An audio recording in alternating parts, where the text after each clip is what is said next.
De volta com o terceiro e último bloco do Sim Notícias para falar um pouco, para repercutir um pouco mais e refletir sobre as medidas de controle de gastos anunciadas pelo governo federal e a volta da velha e tão temida CPMF. Ao meu lado está o nosso consultor de Finanças e Economia, o professor Abel Fiorotti. Tudo bem, Abel? Tudo bem, Cláudio. Abel que acaba de chegar dos Estados Unidos, né? A gente tem acompanhado na coluna de toda terça-feira aqui as participações dele direto lá dos Estados Unidos, né? Mostrando a questão econômica, né? As diferenças da economia brasileira para a economia americana. São diferenças, assim, às vezes até gritantes, né, Abel? Bastante, né? Nós tivemos a oportunidade de ficar 15 dias lá nos Estados Unidos, onde gravamos vários vídeos, inclusive para a nossa coluna aqui, Economia e Negócio, do Sim Notícias, e a gente pôde constatar em loco que a economia americana está em franco crescimento e desenvolvimento, crescendo 4, 5% do seu PIB, muita placa de contratos, enfim, não tem crise nenhuma, pelo contrário, eles estão numa franca expansão. Interessante que a questão da carga tributária, que é o que mais pesa para nós, para eles é um pouco mais leve, digamos assim. Né? O sistema tributário americano é muito mais simples, eu diria. Mais facilitado para o empreendedor, né? Do que no Brasil. O Brasil é emaranhado de leis, de normas tributárias, nos 3 níveis governamentais, uma carga tributária draconiana. Eu costumo até falar, que eu ministro muita palestra de tributação, eu costumo falar que na época do Império, né, nós tivemos uma Inconfidência Mineira, cujo inclusive o Marte, Herói e Tiradentes é um feriado nacional. Naquela época, a Inconfidência Mineira, né, uma das principais revoltas era contra a alta carga tributária que o Império impunha ao Brasil, que era o quinto. Ou seja, um quinto é uma quinta parte do todo, que significa 20%. Então a carga tributária da época do Império era 20% da riqueza nacional, vamos dizer assim. Então nós tínhamos tem aquela expressão, inclusive, Cláudio, que o quinto dos infernos vem daí, que o povo não queria pagar imposto e vai para o quinto dos infernos. Hoje nós temos uma carga tributária de 40% do PIB, nós estamos vivendo 2/5 dos infernos e a sociedade não aguenta mais. E aí vem com essas novas medidas e o governo usou aí o argumento de que está fazendo cortes, alguns ajustes aqui e embutiu aí a volta, na verdade, de um imposto que é a CPMF, né? Pois é, o Brasil não aguenta mais, né? Eu, com todo respeito ao ministro Levi, mas fazer um ajuste aumentando receita por decreto através de aumento de tributo é muito fácil. Qualquer um faz isso, não precisa de um ministro tão gabaritado, dá a canetada, lá está resolvido. Né? E o empresário, que não tem essa possibilidade, como que ele vai aumentar suas receitas por decreto? Impossível. Aí vai onerar ainda mais, que está todo mundo já sacrificado. Eu acredito que não vai passar, Cláudio. O governo está tentando se ajustar, infelizmente está perdido o governo, a presidente está perdida, não está vendo caminho. Eles estão para aprovar um orçamento com déficit de 30 bilhões, o que é um absurdo. O que tem que se fazer? Cortar gasto público, cortar na própria carne, não tem outro. Quando você gasta mais do que ganha, você não tem que cortar, você não tem que tomar despesa, né? Uma empresa, o empresário não tem que enquadrar ela. Por que o governo não vai se enquadrar? Agora, Abel, são 9 pontos aqui, só para a gente dar uma refletida sobre esses pontos. Adiamento do reajuste dos servidores, né? A economia, segundo o governo, de 7 bilhões. Suspensão de concursos públicos, 1,5 milhão. Eliminação de abono de permanência, 1,2 milhão.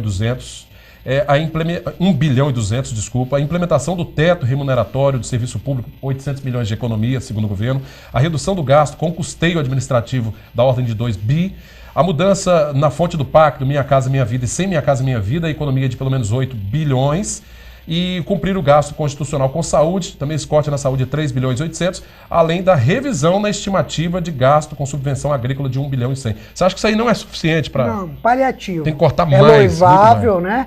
É importante que se faça, tem que ser cortado, tem que se ajustar, até que enfim não, deixar o caldo entornar para tomar decisões. O governo vinha resistindo a isso. Exatamente, né? O governo ele perdeu o timing, era para ter feito isso desde o ano passado. Gastaram deliberadamente para ganhar a eleição, de forma descarada, desculpa até, mas essa é a verdade, tem que ser dita. E agora estão tentando recuperar o tempo perdido, perderam o time. É um remendo que talvez não possa surtir efeito. Não vai. Infelizmente não vai se conseguir atingir. Nós tivemos uma crise de confiança e de liderança hoje no Brasil. Então nós precisamos do fato novo. Tá? Todos nós estamos esperando o fato novo. É lógico que essas medidas tendem a atenuar os elementos do mercado para tentar... porque seria inadmissível um país igual ao Brasil apresentar uma peça orçamentária com um déficit de 30 bilhões. Isso não existe. Então eles estão tentando mecanismos para tentar evitar esse desgaste, né? Só que eu penso que vai ter muita dificuldade para passar a volta da CPMF no Congresso, no meu ponto de vista.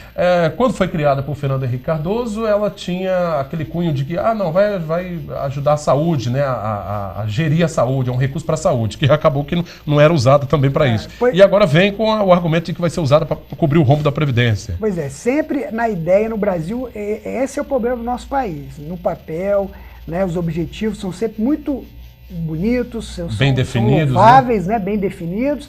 Na prática não funciona assim, você mesmo falou, a CPMF na época do governo Fernando Henrique, o objetivo, né, era para aplicação na saúde, não foi para usado para outros fins. Sim. Vai ser a mesma coisa, infelizmente, nós temos que aprender.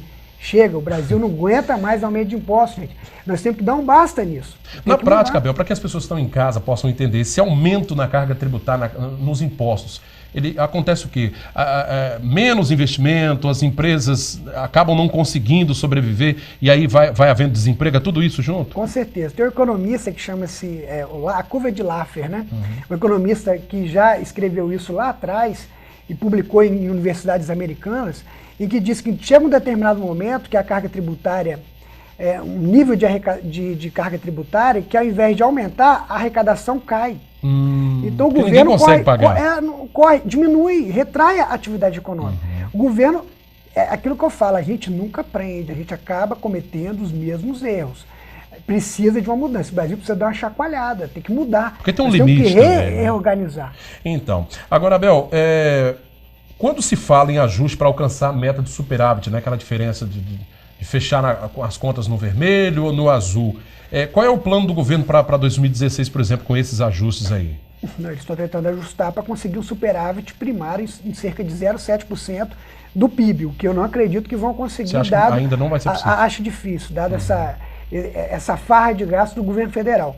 Veja bem, quando a gente fala em superávit, é superávit primário. O que é isso? Imagine você que ganha 5 mil e gasta 4. Você tem um superávit, sobra R$1.000 todo mês no seu bolso, mas você deve 3 mil de juros. É essa a situação do nosso país. Ele fecha o superávit primário. Mas se você considerar o efeito da dívida e tudo, nós estamos aumentando a dívida pública ano após ano. Isso é grave. E tem que cortar naquilo que você está gastando muito, né? Exatamente. Que o próprio governo é um grande gastador. Gasta-se muito, a economia em crise, aumenta-se o juro. Então, o encargo, o serviço da dívida aumenta ainda mais. Na verdade, tem que se tomar medidas muito mais duras do que essas que o governo federal está propondo, que o ministro Levi está propondo. Ministro, o senhor tem que propor medidas mais inteligentes. É isso que o Brasil espera. Tá joia. Então, o nosso consultor de finanças e economia, o professor Abel Fiorotti, nos ajudando, é colunista aqui do nosso telejornal e vindo aqui nesse espaço para traduzir melhor, né, que medidas são essas e o que elas podem impactar no nosso dia a dia, né? Daqui a pouco a gente vai ter as consequências disso tudo aí.